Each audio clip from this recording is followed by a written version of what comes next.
we're all theoretical computer scientists, and there's an impending deadline that has many of us, overworked. Tomorrow at 4 p.m. Okay, so can you stand up and announce what times, what's actually going on with the switching, and we'll send out an announcement about it. So today it doesn't matter too much. Ali and I are just switching hours, but they'll be on the 6th floor where they usually are. And then tomorrow, Michael's office hours are going to start at 4:30 and go until 6:30 instead of usually 3 to 5. And then Wednesday will be the same, but it'll be Ali also. Okay, you guys all right with it? All right, good. So also we have project descriptions for you guys. Yeah. Might as well hand them out now. Yeah. So these are up on the website too. You guys should check periodically the website, because what we're going to do is from time to time we're going to update it with even more suggestions. But these are the basic outlines of the project. So just so you guys know, there are going to be 8 total piece sets. So when you're done with the one that's due on Wednesday, you're only going to have 2 left, and then it'll just be the rest of the semester. All your job is to do the project. So that should be a lot of fun.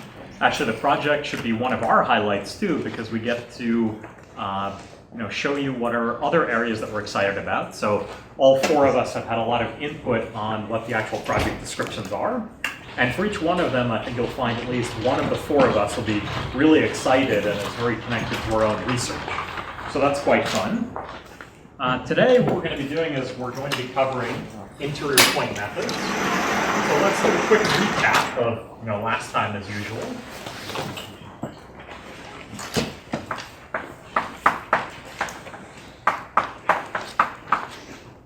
So last time, what we covered was we covered gradient descent.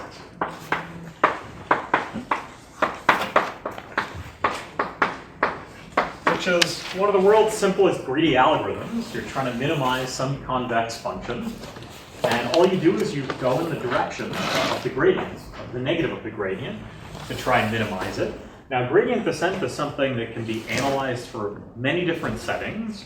What we did last time was we analyzed it in just one particularly simple setting. So can anyone remind me what types of constraints we needed on the function from last time in order to show that gradient descent worked? Yep. It could be beta smooth and beta smooth and phone a friend. Yep. Alpha strongly convex. Alpha strongly convex. Right. Perfect. So last time we covered smooth, strongly convex. You can in fact prove gradient descent works and give rates of convergence even without things like strong convexity, but actually the rate that you get is not quite so nice. So last time we showed was actually we got something that was exponentially quickly converging to the right answer, but you can get things whose rate actually only goes down like 1 over poly the number of iterations if you don't have such a strong condition.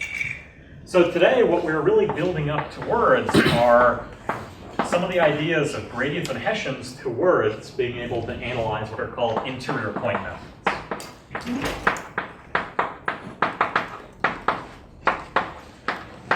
So to think about interior point methods, the thing that they're most connected to are some of the topics we covered, like the ellipsoid algorithm. So the ellipsoid algorithm was the first weakly polynomial time algorithm for linear programming. And that was invented by Kachnian. In fact, when the ellipsoid algorithm came out, it was a big deal because it wasn't clear linear programs could be solved in polynomial time at all.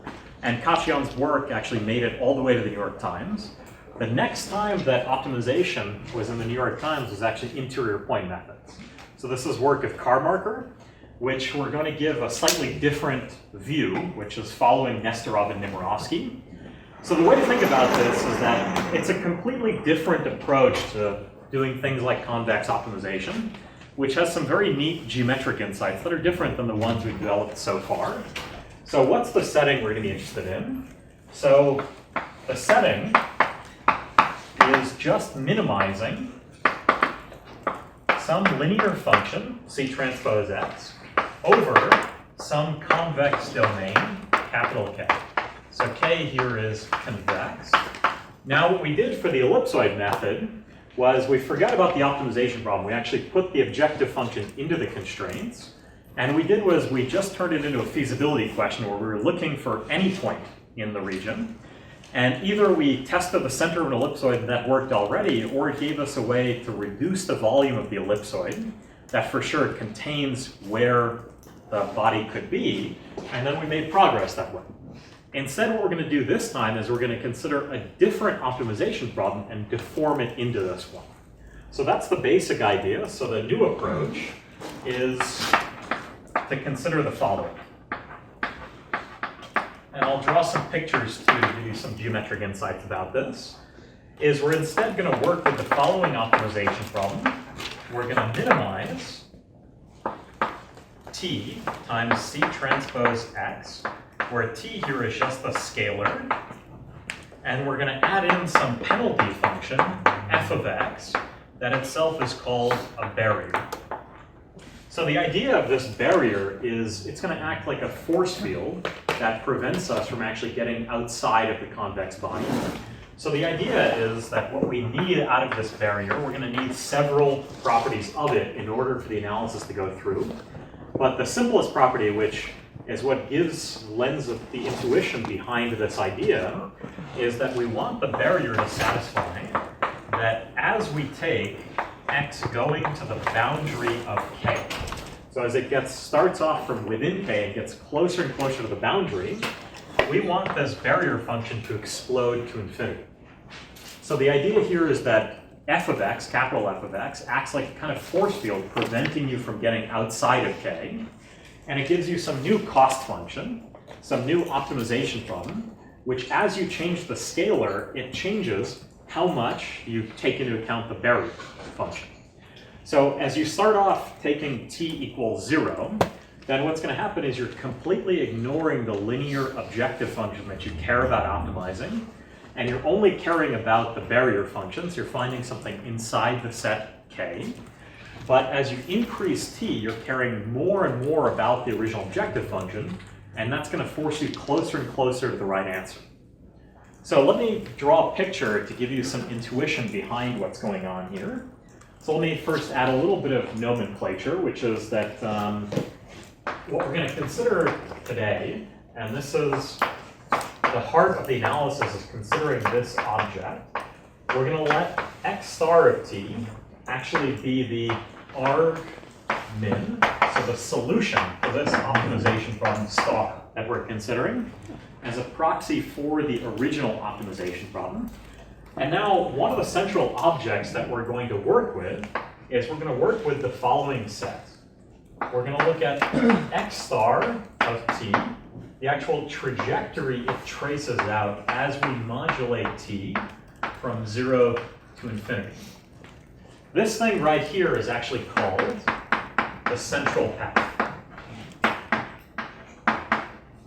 And the idea of this central path is what it does is it interpolates smoothly, and how smooth it interpolates is really the main content of today's lecture, to understand how much it can change and how quickly you can converge the optimal point around it. Well, the idea is that it interpolates between the starting point, x0 star, which this is something that only depends on the barrier. It has nothing to do with the convex, with the linear function that you're trying to optimize. So it's only a property of this barrier function, which explodes as you get to the boundary of k. And it interpolates between the starting point, which oftentimes the starting point, what it's called is it's called the analytic center, okay? Until it gets to the optimal solution to the original problem, which we wanted to optimize. So that's the basic idea. Does this make sense as a game plan? Right? Let's draw a picture to get some more insight for actually what's going on underneath this. So let's see what it actually looks like. And let's actually first give an example of some barrier function that'll work.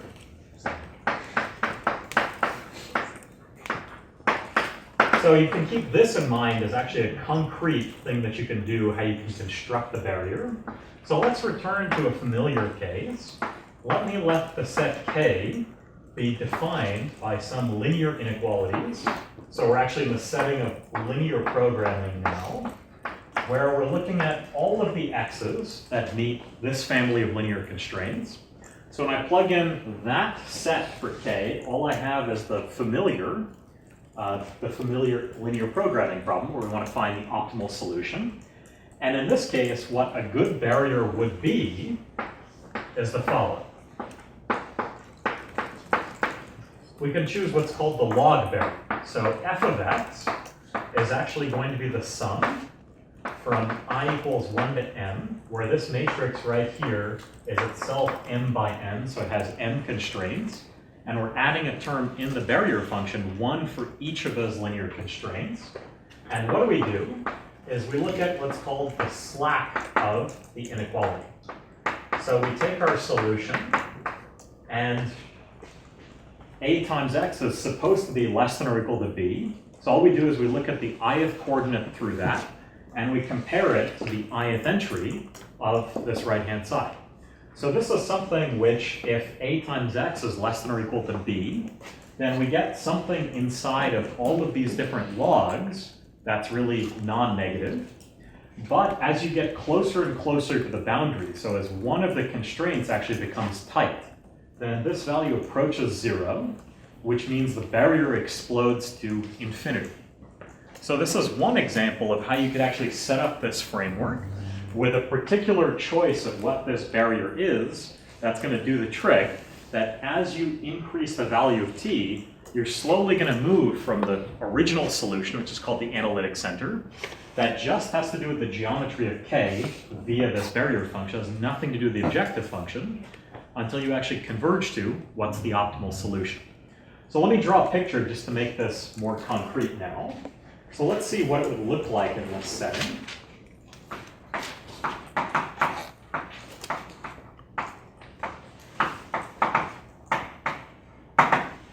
So for example, we could have a set k that, let's say it looks like this. So this is our set k. We have all of these inequalities, and this is the region that we care about optimizing over. And let's say the direction c points this way. So the optimal solution we're looking for is actually this point right here. And the idea is that now, I guess I haven't, let me make this a little bit clearer.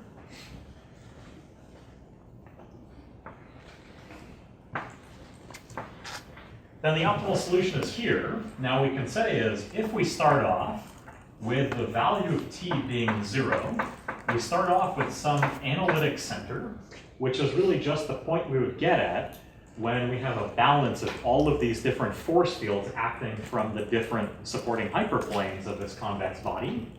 And as we change t, we're going to move smoothly towards the optimal point. So that's the idea behind interior point methods. And actually, amazingly, this idea is going to work. And it's going to work with a very beautiful plan, but it'll take a little bit of work to actually execute the plan. So let me tell you what the main ingredients are to interior points to making this idea work. Are there any questions about this? Make sense? Yep. F can be negative as well. So F, yes, in general, but we'll see what properties we're going to Up need. to shifts, right? Like if you add or subtract a million to F, it doesn't change. If you add the same thing everywhere, it doesn't change the answer. So Yeah. saying that F is always positive or not doesn't really matter. Yeah, so without loss generality, you can treat it that way.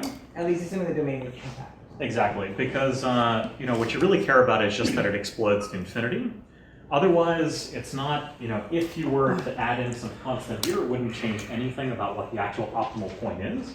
What we really care about is how k interacts with this central path and how we're going to exploit this barrier function to actually make this strategy work. So let me tell you the outline for interior point methods. So these are the main ingredients, at least, of the plain vanilla types of interior point methods. So the rest of lecture is really just implementing this particular plan.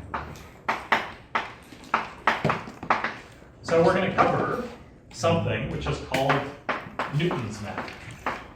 That's actually the main workhorse course behind the analysis that we're going to give.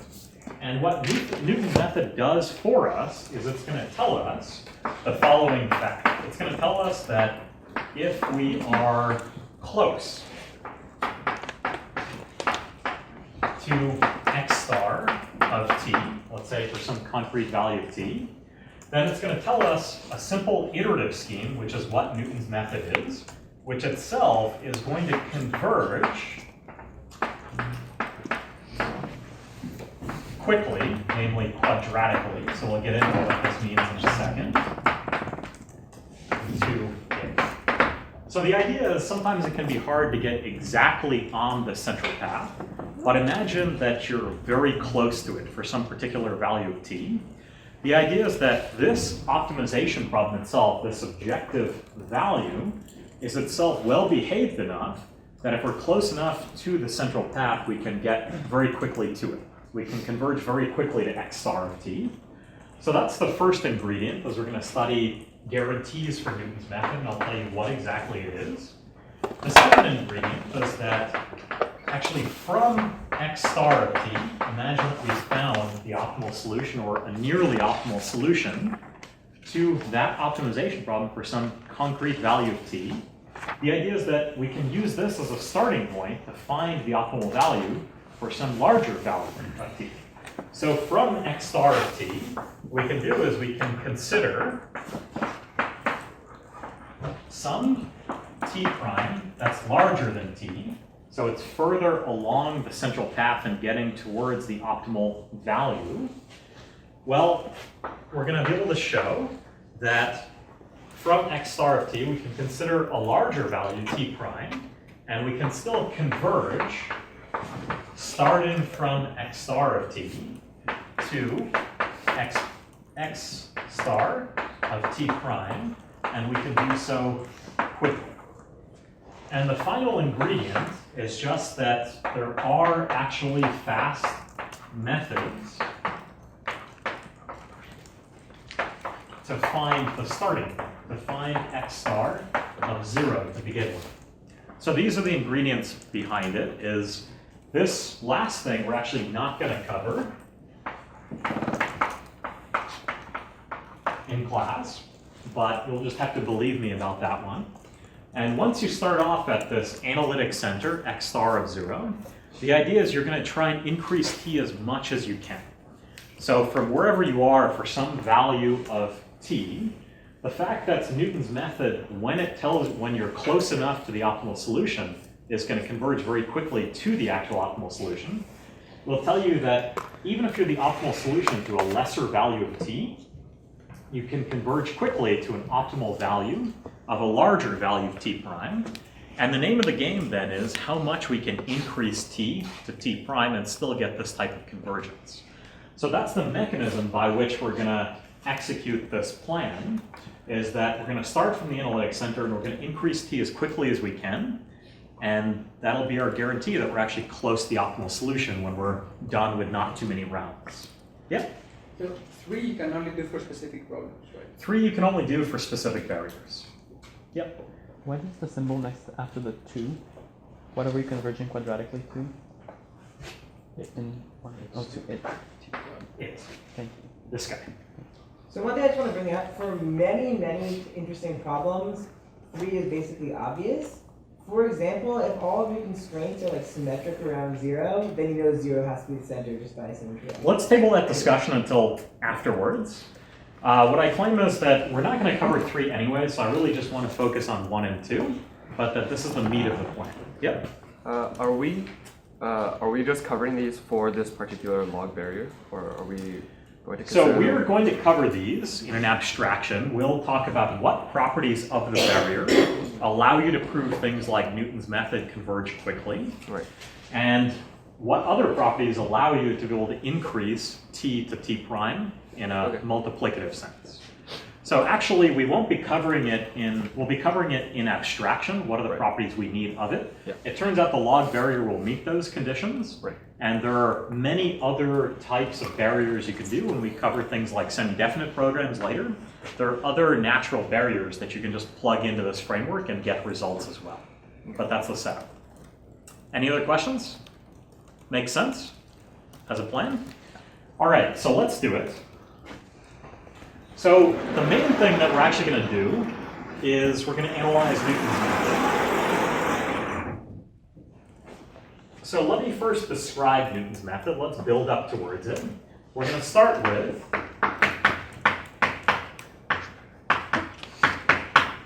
the traditional analysis.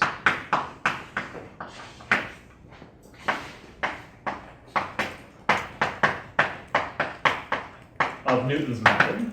I'll tell you what exactly we need from the analysis beyond the traditional analysis a little bit later, but let's build up to the idea. So what is Newton's method? So here's the setup. Well, we're going to have some function f that's going to go from Rn to R, and in fact it'll be a C2 function.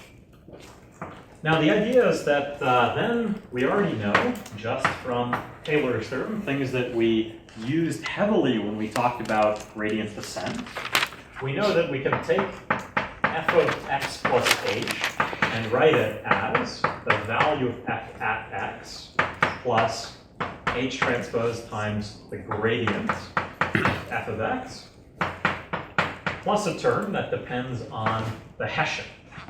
So here instead you're taking the quadratic form of h around the Hessian of f at x, and then we have some lower order terms that depend on, or smaller than, the squared Euclidean norm of h.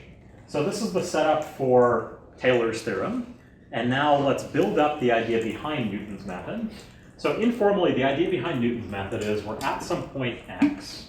Well, we're going to throw away this term, and we're going to consider just the quadratic approximation of the function, and we're going to figure out what value of h we should choose to minimize the quadratic approximation to the function. And that'll be exactly what we move in as the step.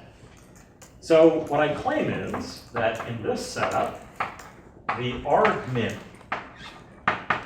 over h of this remaining term, this quadratic part of h transpose times gradient of f of x plus the quadratic part of this guy.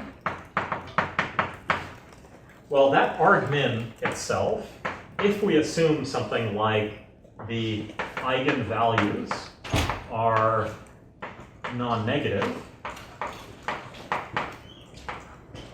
then all you have to do is you take this function, this is the quadratic part of that approximation, the quadratic plus the linear, and you differentiate it with respect to h, and you figure out where it's 0, and that'll give you what you should set h to be to actually try and minimize this function. So when you differentiate it with respect to h, when you take, then you're going to end up with a gradient of f of x, and you're going to get a term here which you could differentiate it on either side. So you're going to end up with the Hessian of f of x times h, and then that'll cancel the extra half. So my claim is that the argmin out of all of this is actually nothing more than minus the gradient, the Hessian inverse times the gradient of f of x. And all that comes from is just differentiating this with respect to h, setting it equal to 0, and solving for it. So this is what Newton's method prescribes now, is if we're at some point x, well, where should we move to try and minimize this function? We're going to set h by setting it equal to exactly this value, and then that is what Newton's method is in high dimensions, right? So Newton's method in high dimensions, just to state it precisely now, is just the following.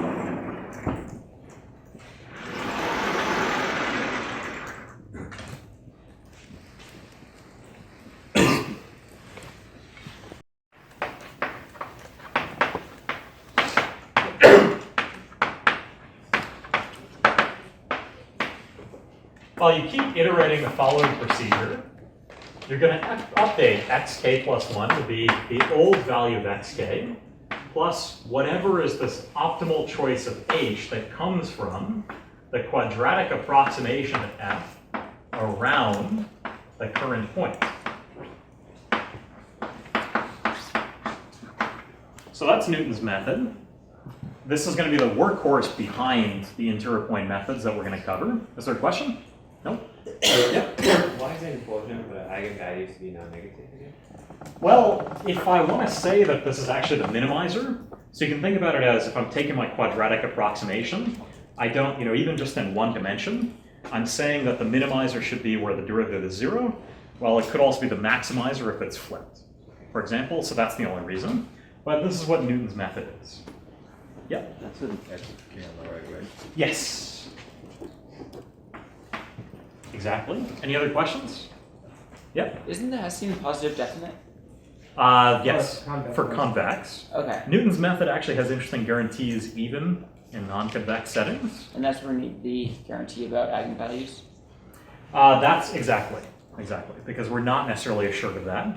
Now that's not so important for this lecture, so you maybe shouldn't worry about it. But in any case, this is what Newton's method is. It would look strange if you didn't know where it's coming from, but all it's coming from is taking the quadratic approximation to f in high dimensions and figuring out how to try and minimize that. Good? So what we're going to do is, the first thing we're going to do is we're going to prove guarantees about Newton's method. This is what I'll call the traditional analysis. So what we're going to do, this theorem is going to be a little bit of a mouthful. Let me state it, and then we'll work towards proving it. So theorem 1 is going to be that if f satisfies a bunch of conditions and we're close enough to the optimal value already, then we're going to get very quick convergence, what's called quadratic convergence. So suppose f satisfies all of the following properties which are going to show up. The first is a condition on its Hessian. So we'll need that for any x and y, that if we take the difference in their Hessians, so that itself is a matrix, so what I care about is the operator norm, the largest eigenvalue of this symmetric matrix in here.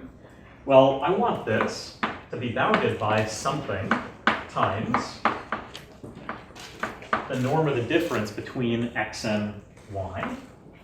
So this is just a different brand of smoothness condition.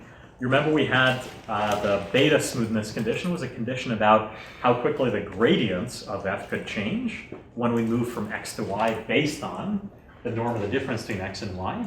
This is something in a similar spirit, but it's about the Hessian. It's about the operator norm, the resulting difference in their Hessians.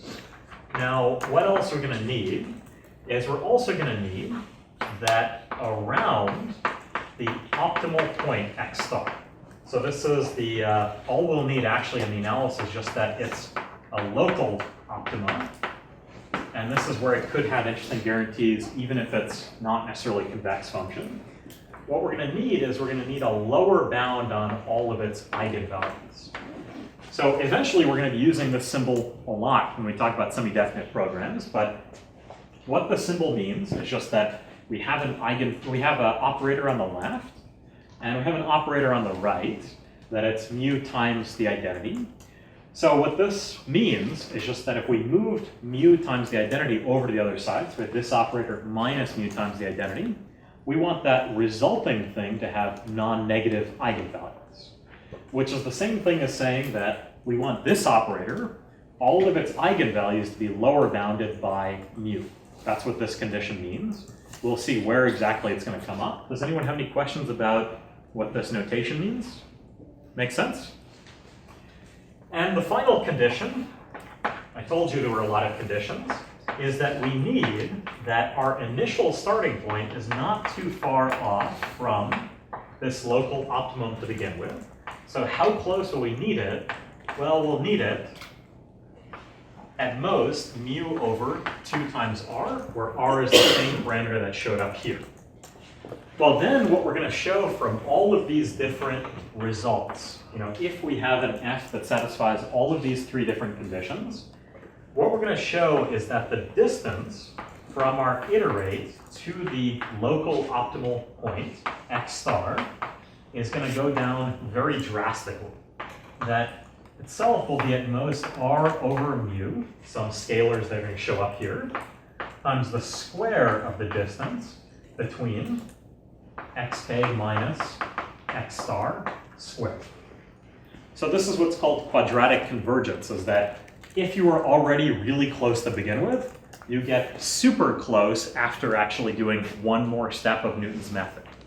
So that's the first main part of today, is we just want to show this theorem, that under this laundry list of conditions, that a type of smoothness condition on the Hessian of f, and that we have a lower bound on the Hessian of f around the true point. This is reminiscent of things like strong convexity.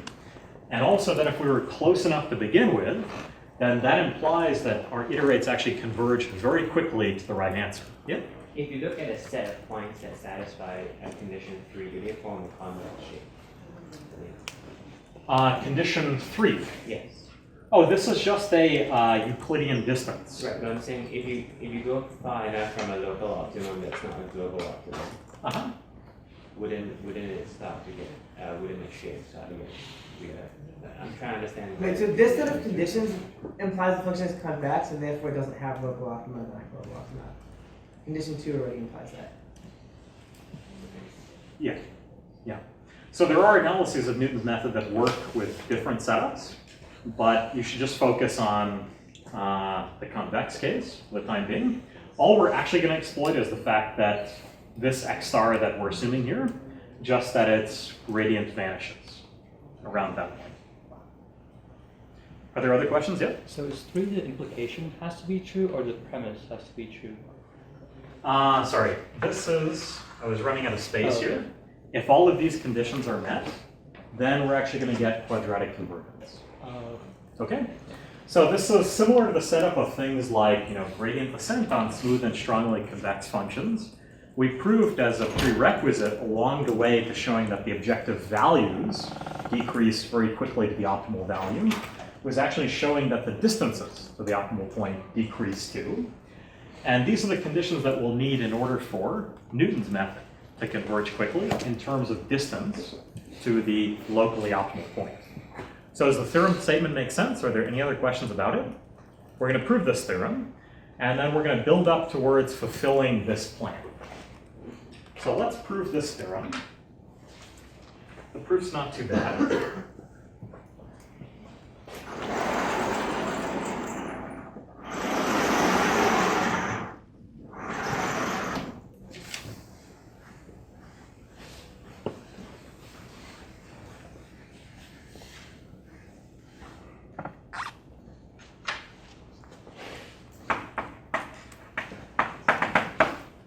Okay, so what we're going to do is we're actually going to use the following. The following elementary fact, right? That we can take the gradient of f of x plus h minus the gradient of f of x. So we can just take the difference between the gradients at 2 points when we move from x to x plus h. And we can express this in turn in terms of an integral. Now let me put it in a slightly convenient form, which is that we're going to integrate from 0 to 1 the Hessian of f of x plus s times h dx. So all we're doing is we're integrating along this Hessian to get the difference between their two gradients. So elementary formula from calculus. But now let's use this formula to work towards the proof of theorem 1. So let me tell you how we're going to apply this theorem. Well, this elementary identity, well, if we apply it with x plus h being xk, so we take the gradient at xk of f, and we subtract off the gradient at x star. Well, we can write this out exactly as the integral from 0 to 1 of the Hessian of f of x star plus s times the difference between these 2 points, which is what h was in here, and we get xk minus x star.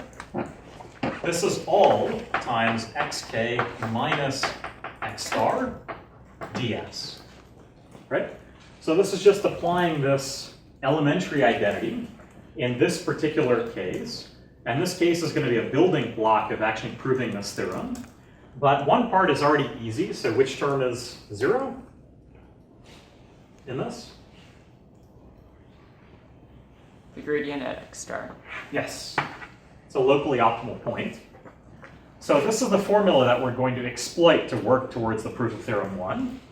Now what we're going to do is, now we can actually write out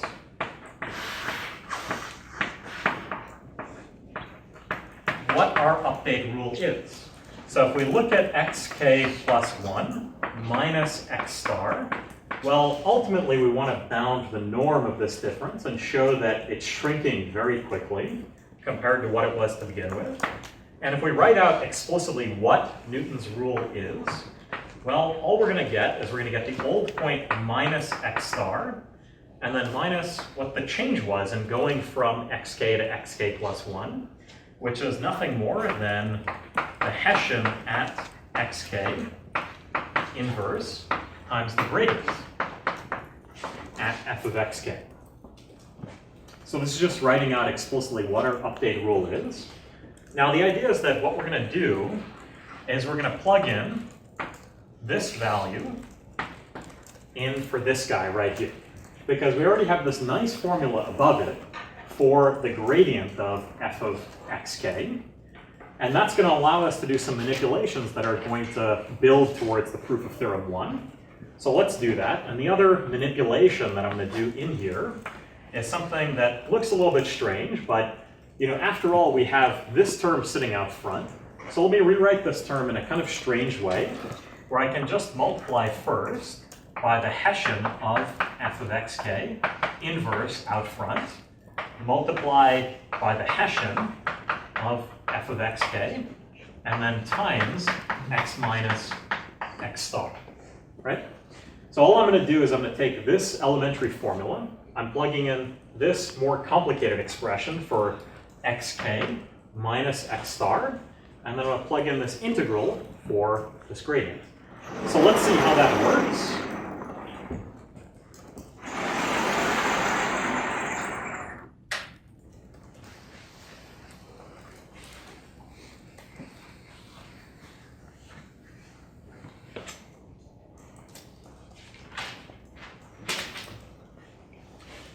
So all told, I've still got xk plus 1 minus x star on the left-hand side. What I've done was I did this strange substitution in here just so I could pull out this term and have it multiply everything else. So now I'm going to get this Hessian of f of xk inverse sitting out front. And what is it being multiplied by? It's being multiplied by, it's multiplying some huge integral now from 0 to 1 of what I claim is going on is we're getting the Hessian of f of xk that comes directly from this term. And then we're going to get this other missing term in here, which is minus the, let's see if I do this right, squared f of x star. Oh boy, this is going to be a long expression. All right. Let me give myself a little more space.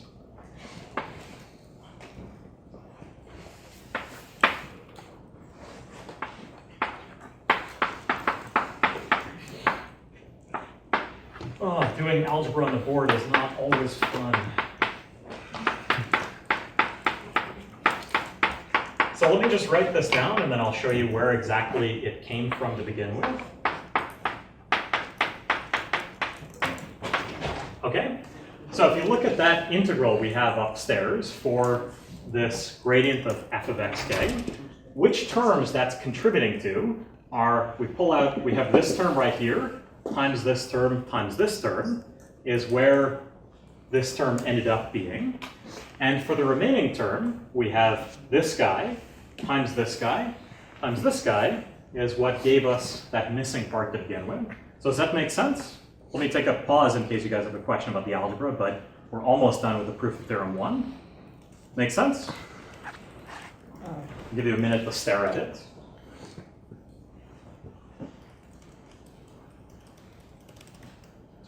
So all we've done is we've come up with this expression now for what the difference between xk plus 1 minus x star is. And what we're going to do is we're going to have to end up using all of these three different properties in here someplace to begin with. So right now I have some of these things staring me in the face, right? Because this term right here, which of the assumptions in the theorem should I invoke in order to understand it?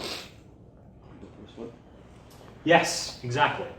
Because this first one tells us that the operator norm of the Hessian does not change too much when we're going from xk to x star plus s times xk minus x star. That's where we're going to use the first term. And what I claim is that this term right here, so this entire thing, is itself some vector, right?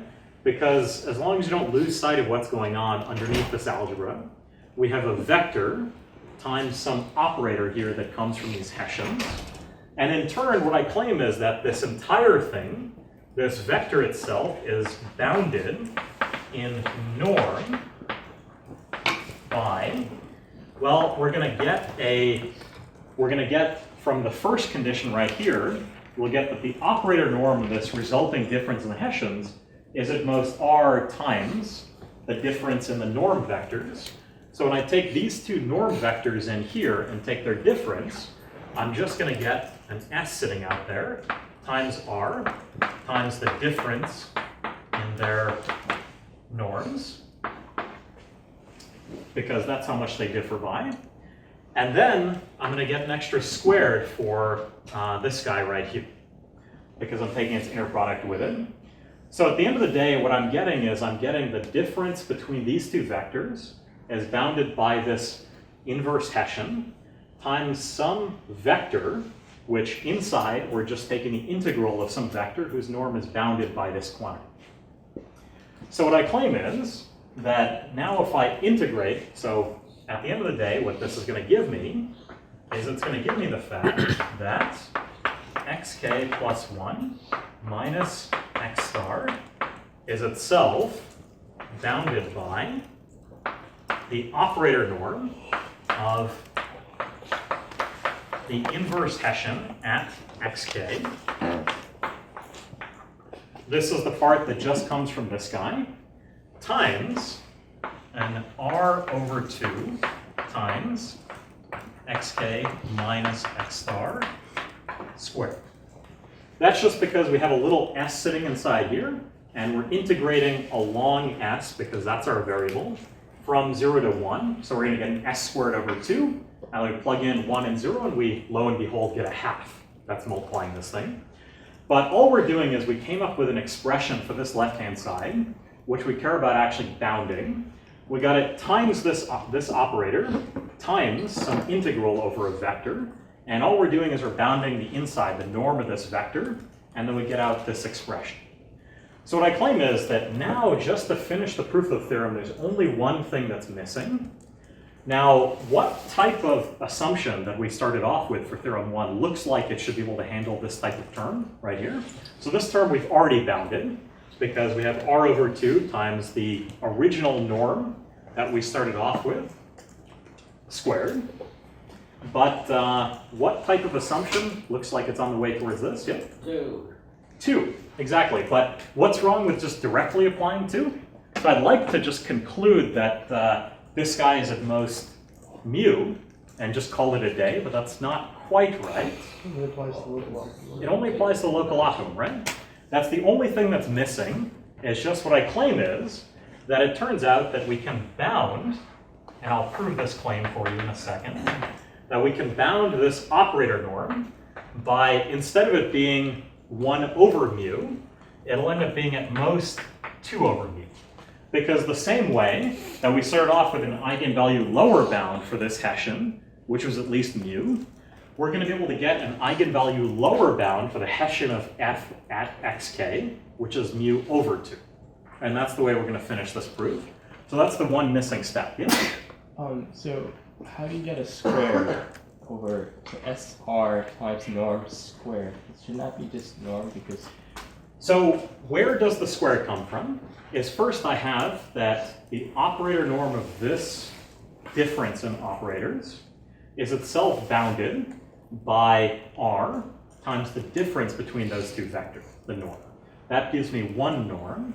The remaining norm comes from this guy, xk minus x star. So I have one from invoking condition 1 on this operator that tells me how to bound the difference in their operator, the operator norm of their difference, based on the difference between these two vectors. And I get one more norm of the difference in the two vectors coming from here. So that's where it comes from, yeah? How did you change this vector xk minus x star to its norm? Oh, because all I'm going to do is I'm applying Cauchy-Schwarz. Okay. So I'm taking, first of all, I'm taking the norm of this guy inside. That's at most the operator norm of this guy, times the integral of the norm of this guy, which this is a vector. And what I'm claiming is that this vector that sits inside, for all values of s, by virtue of the conditions that I have, its norm is bounded by this quantity. So then lo and behold, when I integrate along s, I'm going to get exactly this condition. Great questions though, yeah? This is just a small detail, but should that be a 1 minus s? Maybe it should be a 1 minus s, Okay. and then, yeah. Yeah, doesn't matter too much, but yeah. Thank you. I don't know, but not too important. Makes sense though? So this is the one last step we have to do in order to prove that Newton's method really does have this quadratic rate of convergence around the true point, is just showing that this one last step that we can actually upper bound the operator norm of this resulting operator here. So that'll be very easy to do. Let me just prove that last little bit.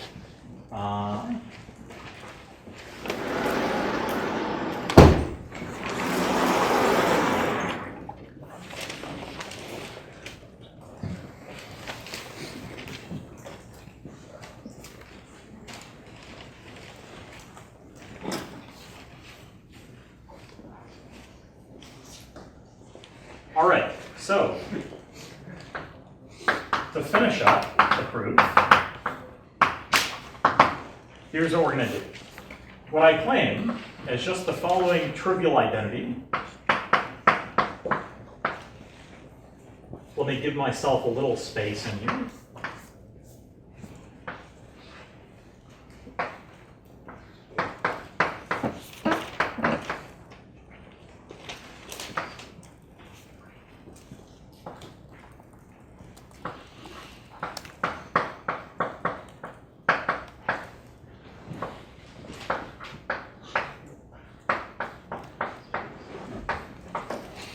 Okay, so world's simplest identity doesn't look super useful yet, right?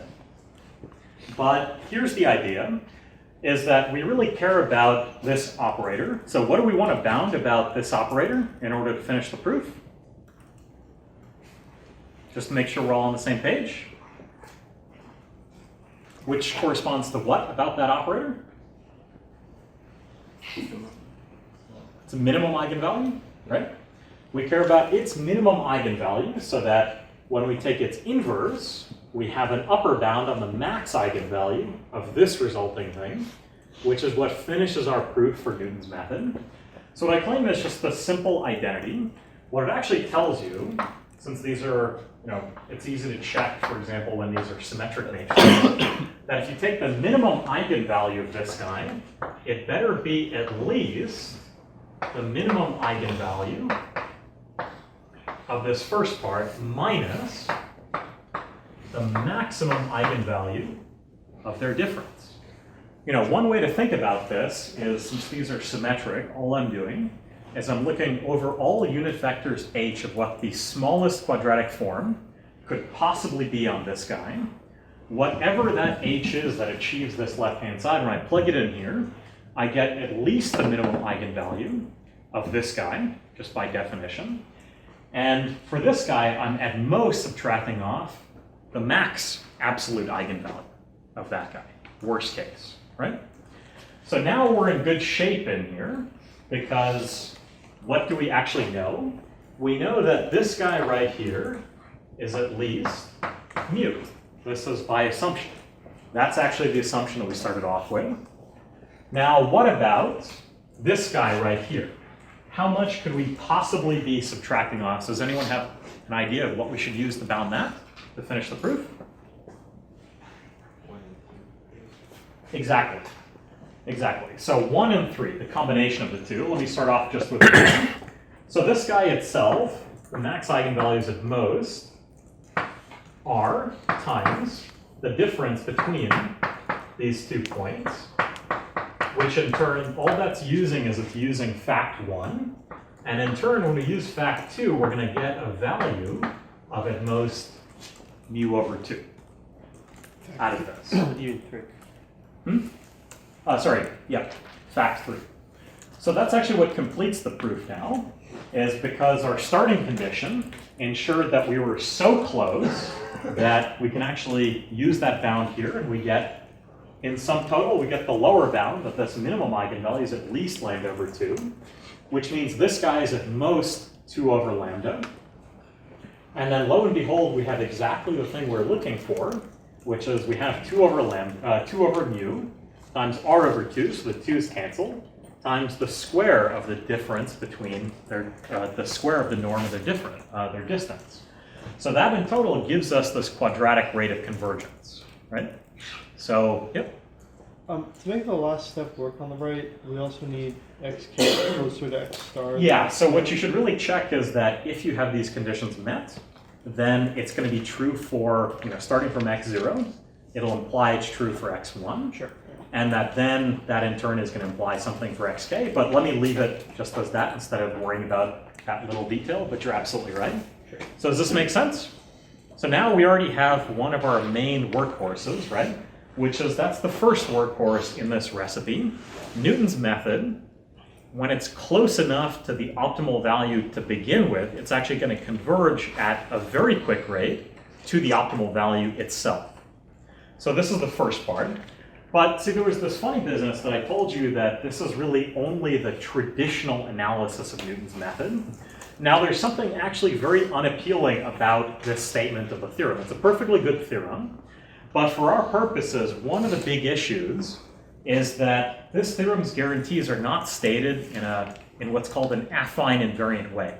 So if we were to actually transform the problem by some linear transformation, we wouldn't actually get the same exact guarantees, even though Newton's method would do the same exact thing.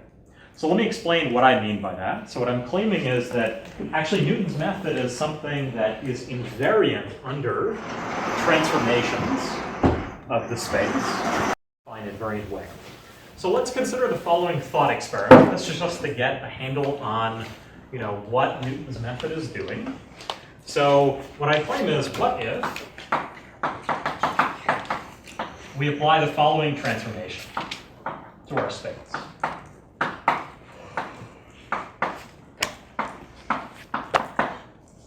Where instead of working in the x space, we're going to work in the y space. So instead, here we're going to take, we're going to assume that A is invertible. Otherwise, the things I'm saying won't quite make sense. But what this does is it allows us to define an equivalent objective value. So if we take phi of y, well, all we have to do is we can take that to be defined as f of A inverse times y, and then that degenerates to f of x. So it's the same exact objective function that we're trying to minimize. The only difference is that we're now trying to minimize this objective function in y space instead of x space. So the question we're trying to address is now the fact that we've applied a change of coordinates and are trying to minimize phi of y in the y space, how does that actually change the steps in Newton's method? And actually the important point is that it doesn't at all. So that's what makes Newton's method what's called affine invariant. So if we were to apply Newton's method to phi of y, well, if we want to figure out what Newton's method does, then the two things we got to figure out are we got to figure out what its gradient is and what its Hessian is. And what I claim, this is something that you can check to get some more familiarity with some of this vector calculus. But what this is equal to is it's just equal to a change of basis on the gradient itself. So all it is we get the old gradient at the point x, but now because we're taking the gradient of the function phi of y in x space, we're going to get this linear transformation sitting out front to correct for the fact that we've changed coordinates. So the same way, we can actually take the Hessian of phi of y. Can anyone help me out with what that is? Anyone have good intuition for these things? We'd have an A inverse on each side. Yeah. Oh, wait, sorry. Very confused. Suddenly I got a preview of office hours. All right, so I mean, you are correct. Now there's a subtlety, which is you always got to get the transposes right, but I'm assuming you would have. So what you meant to say was the following, that you end up getting out this. Now what's nice about this, we can just run Newton's method and see what it does. So this is what the ingredients we need to understand what Newton's method would do. So let's plug it in and see what it actually does. I'll keep up the recipe up there. So what we're going to do is, for the step, actually negative of this step, well, when we take the inverse of the Hessian of y, inverse times the gradient, well, we're going to get some nice cancellation. And what's going to happen is, well, we flip these guys around, and the inverse of this exactly cancels out A inverse transpose. And what we're going to get at the end of the day is we're going to get A times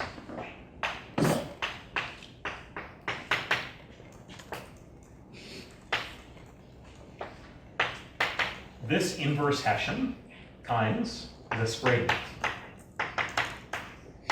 So can anyone give me an interpretation of what this step is doing? So now this is just literally just some symbolic manipulations to get us understanding what Newton's method does on phi of y instead of f of x.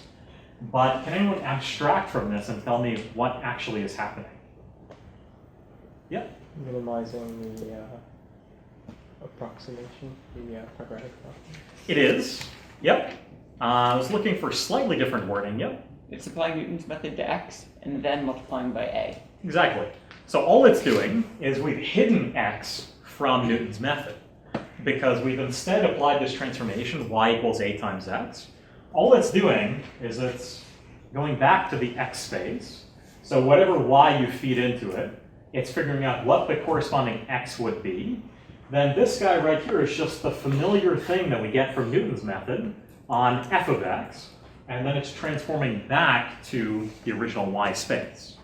So in fact, even though it's given phi of y, which is now in a different basis because of this linear transformation we've applied, it actually does literally the same thing.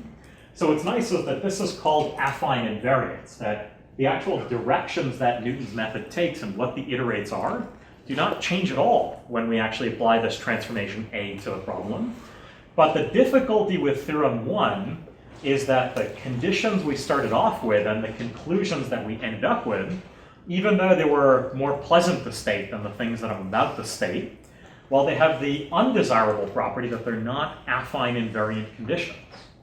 So that's one annoyance, is that even though Newton's method itself is affine invariant, this type of guarantee is not the one that we just derived. So this is what's called the standard analysis of Newton's method. What I'm going to do is I'm just going to assert for you an affine invariant version of what Newton's method does, and then we're going to use that to fulfill the rest of the plan. So let me just state what Newton's method guarantees look like in an affine invariant way, and then we're going to build up the rest of interior point methods and understand this remaining issue of when we start off with the optimal point at t, how much can we increase when we move to t prime? So this thing is a little bit of a mouthful, but well, we gotta do what we gotta do, so too bad. In fact, this new error guarantee for Newton's method is so involved to state I'm going to have to introduce a definition in order to state what it is. This definition is very important in convex optimization because it's called Newton's decrement. It's called the Newton decrement.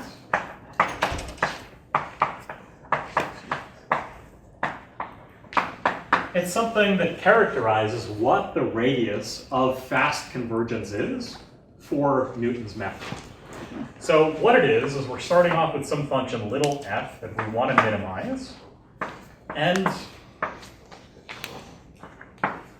what you instead look at is you look at a quantity lambda f of x, that's called the Newton decrement at x.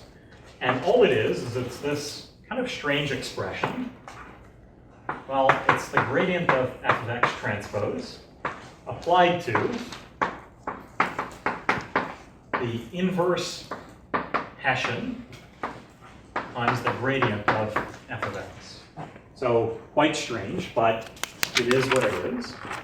And now what I can do is I can state for you, using this terminology of the Newton decrement, what some affine invariant guarantees are for Newton's method. So let me tell you a result, which we're not going to prove, but there are plenty of notes online and some of the links that I put on the course webpage for actually proving these types of things. And what we're going to assume is the following. So we're going to start off with an f that actually satisfies the following condition. So what if we take the third order set of partial derivatives of f at x? Well, that in turn, just like the first order was a Hessian, so it was a length n vector. We can look at, the gradient was a length n vector. The Hessian was an n by n matrix. And in fact, the third order set of partial derivatives is an n by n by n tensor. So what I can do is I can plug in some collection of h's, 3 of them, and take the cubic form on them. It's the same way that to get the linear approximation, I take the gradient and take its inner product with h. And the same way to get the quadratic approximation, I take the Hessian and take the quadratic form of h on that. The same way I can take the third order set of partial derivatives and actually take the third order cubic form of h on it. Well, what you need is that this quantity is itself bounded by something that involves just the quadratic approximation. Just to be clear, this cubic form is the same thing as restricting the function f to a line in the direction of h and then just taking the third derivative. Yes, exactly. The same way, for example, that if you started off with the Hessian and you took the quadratic form with h on it, you would end up getting the second derivative on that line restricted to it. Yep. So what is h? Is this an arbitrary line? Yeah, this is for all This h, is for all vectors h. Okay. That's why, yeah, it's important to actually state it this way, because even though this statement has an interpretation that is down to a univariate problem, what you really need is that this condition holds for all of the directions h. So if this mysterious condition holds, then what you're going to get is you're going to get a very quick convergence. So you're going to get lambda f, which is this Newton decrement, at your new point, which the new point that you're going to get from Newton's method is the familiar thing we've been using so far, is just the inverse Hessian times the gradient at x. Well, that in turn, the Newton decrement is bounded by the square of the old Newton decrement. So that's the basic idea, that the plain vanilla version of Newton's method, the standard guarantees that we established for it, what it gave us was it gave us quadratic convergence because we had that the norm of the distance between xk plus 1 and x star goes down by the square of what it used to be. Well, the Newton decrement here is a proxy for getting to the optimal point. What would the Newton decrement be, just for the sake of intuition, at the optimal point, at a locally optimal point? 0. Exactly, right? So the Newton decrement is just the strange other way to write something that controls how close to being optimal you are. And what's important is that whatever that control is, that when you take a step of Newton's method, it actually goes down by a square factor, and we get the same type of quadratic convergence. So I'm not going to prove this theorem. This theorem is related to the proof of theorem 1 to begin with. But what I want to do is I want to use this theorem now and actually build up an analysis of interior point methods. So what I want to do is this comprises what step 1 is, understanding how well Newton's method does. And what was important for us was understanding how well Newton's method does in an affine invariant way, because it is affine invariant to begin with. And step 2 is about understanding, if I have the optimal point, the optimal value for t, how much can I increase t prime and still be within the radius of fast convergence of Newton's method. So that's the rest of the plan that we need to execute, which is now step 2. And we're going to take these pieces for granted. The other thing that I'll mention is that this property right here is actually called self-concordance.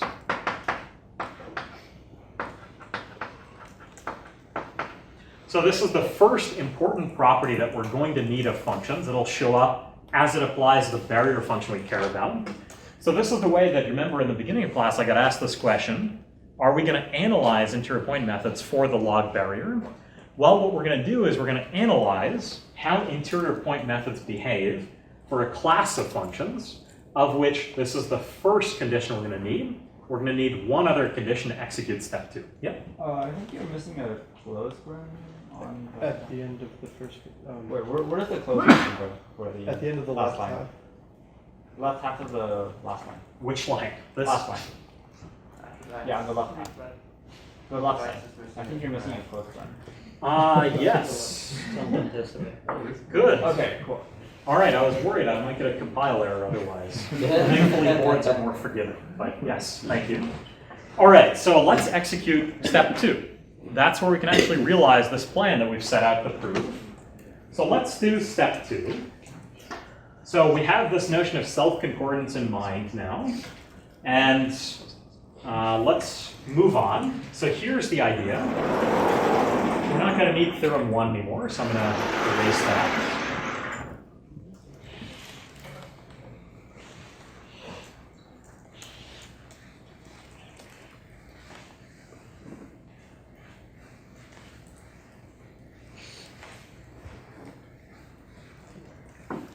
Okay, so if you remember, at the very beginning, what we talked about was we talked about deforming some objective function into the objective function we really care about. Now, it was a sort of long expression, so I'm just going to introduce some notation to define what that is. Well, what was it? Well, it's this scalar t prime times c transpose x plus the barrier f of x. And all I'm doing is I'm introducing this particular notation because I'm going to have to do things like look at the Newton decrement with respect to this objective function. So I don't want to have to keep writing this. So with this notation in mind, well, what we really care about is we want to understand, and this is towards executing step 2, what we do is we want to understand where our radius of convergence is when we increase t. So how large can we set t prime so that this Newton decrement of this new objective function, f of t prime, of x star of t is, let's say, less than a quarter. So these constants aren't terribly important, but what's the intuition behind this?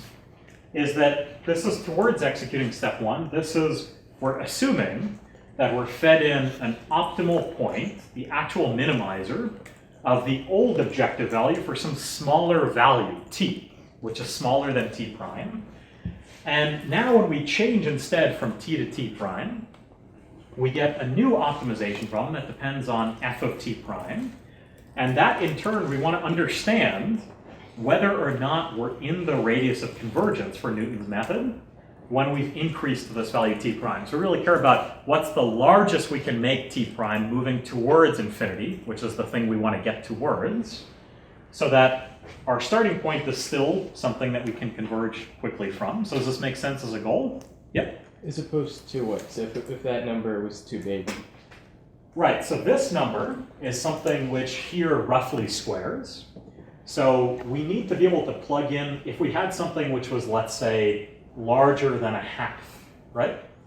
This theorem statement would be vacuous right here, because what it would actually be telling us is that we're getting a worse and worse upper bound on what our new value of lambda f is after applying the update. So the question is really just, with this theorem in mind, how large can we choose t prime so that we can apply this theorem to still converge quickly from where we started off? So it's a very intuitive idea, but the rest of the proof is really just answering this question, how large t prime can be. So that's the plan right now. And let's try and digest this a little bit more. So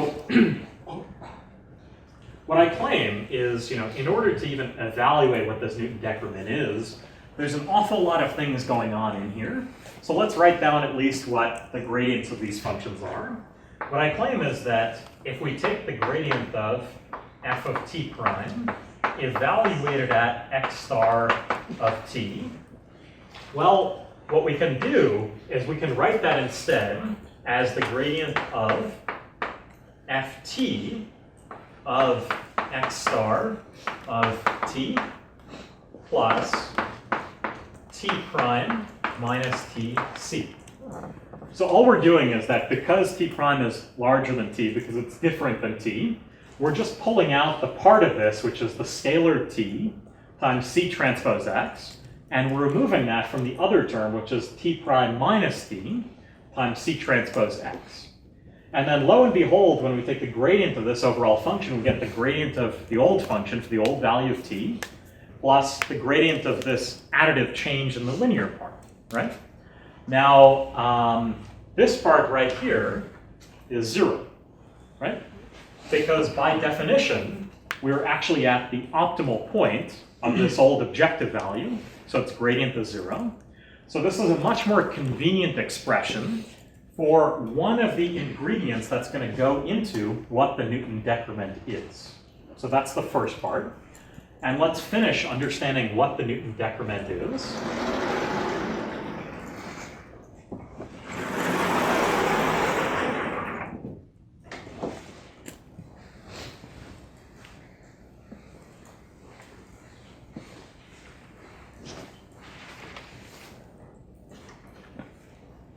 So now what we can say is we can write out exactly what the Newton decrement is for the function we care about. So lambda ft prime of the old optimal point x star of t. Well, what this is we're going to get this t prime minus t, and it's going to show up twice, once for each of the gradients that shows up in here.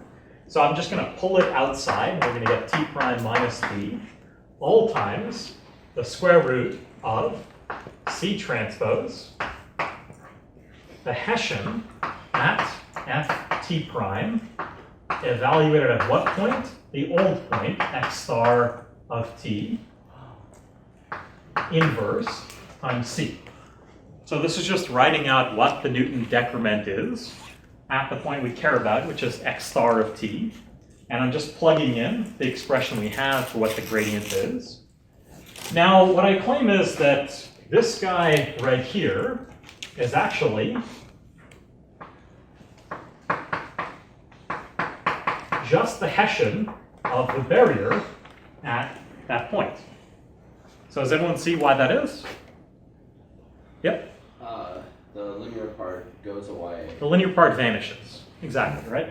So, this, I'm just saying this part inside the inverse, we can write it out more pleasingly. So what I promised you was that the things which control whether or not inter-point methods work, well, we established one of these properties, which was called self-concordance. This was what we needed as the premise in order to get a quadratic rate of convergence for Newton's method. There's one other condition that we need. Those two conditions will be all that we need. And that latter condition is, let me write out what it is. What I claim is that actually for a natural class of functions, what we have is that the Hessian of f of x is actually lower bounded by, and remember this was this funny symbol, which says something about the eigenvalues of the left-hand side.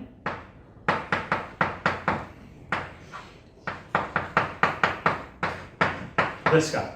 So what this means is that I have an operator on the left. I also have an operator on the right because I'm taking the outer product of the gradients.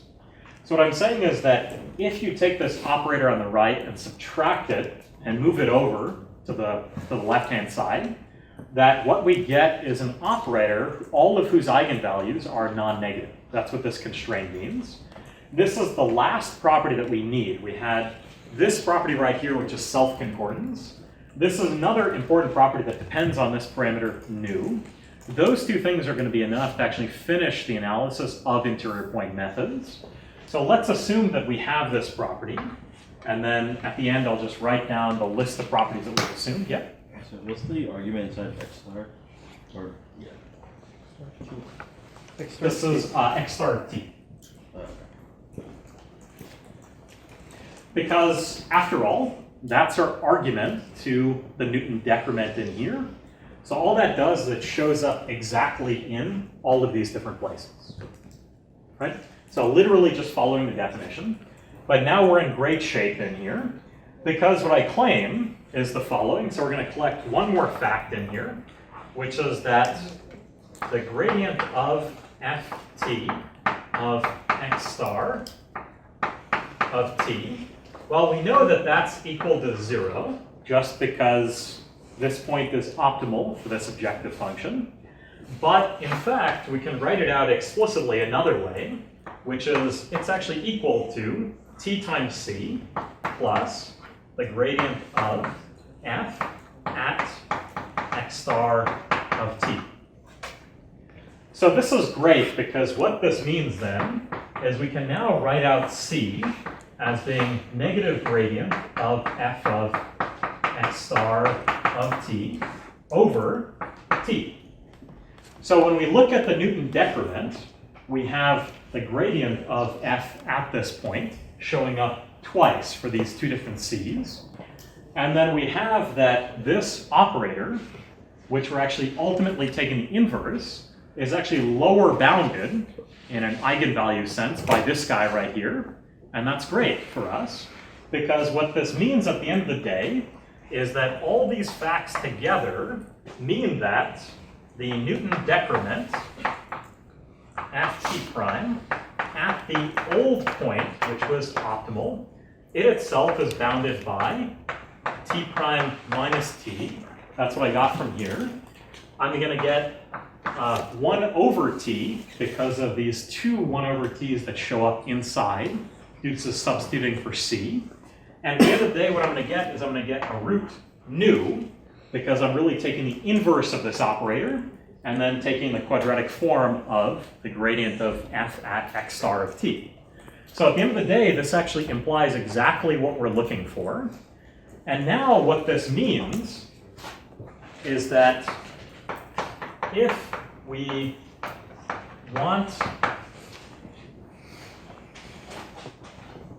this quantity right here, t prime minus t over t, the thing that controls the Newton decrement, to be less than 1/4, that's actually if and only if t prime is at most t times 1 plus 1 over 4 root nu, right?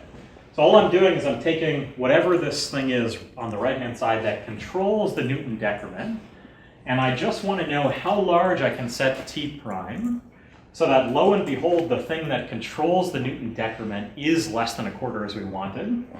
And this condition that this thing that controls the Newton decrement is less than 1/4 is the same thing as, I pull the t over nu on the other side, so I have a t over 4 nu, and then I add the t on both sides, and lo and behold, I get the fact that I can multiplicatively increase t by a 1 plus 1 over 4 root nu factor. So this is great because this is the realization of step 2, which now conveniently is written right here, which is I wanted to know in step 2, given that we're at an optimal point for some smaller value of t, how much that allows me to increase the t prime and still be within the radius of convergence. So what this ultimately implies at the end of the day, so I'm just going to assert these facts for you, but what this now means is that